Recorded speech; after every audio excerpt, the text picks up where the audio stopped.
مولاي صل وسلم دائما ابدا على حبيبك خير الخلق كلهم۔ باب من تبرز على لبنتين۔ اس بارے میں کہ کوئی شخص دو اینٹوں پر بیٹھ کر قضائی حاجت کرے تو کیا حکم ہے؟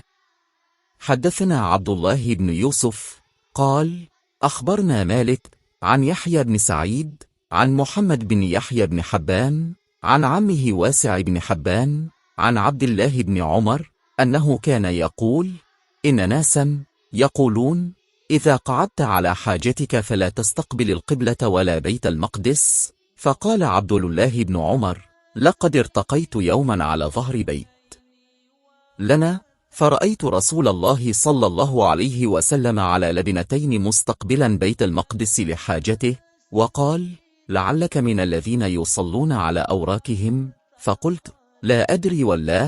قال مالك يعني الذي يصلي ولا يرتفع عن الأرض يسجد وهو لاصق بالأرض۔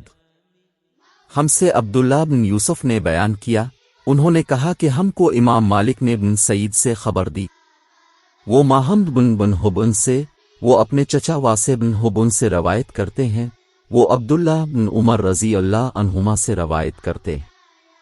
وہ فرماتے تھے کہ لوگ کہتے تھے کہ جب قضا حاجت کے لیے بیٹھو تو نہ قبلہ کی طرف منہ کرو نہ بیت المقدس کی طرف۔ یہ سن کر عبداللہ بن عمر رضی اللہ عنہما نے فرمایا کہ ایک دن میں اپنے گھر کی چھت پر چڑھا تو میں نے نبی کریم کو دیکھا کہ اب بیت المقدس کی طرف منہ کر کے دو اینٹوں پر قضا حاجت کے لیے بیٹھے۔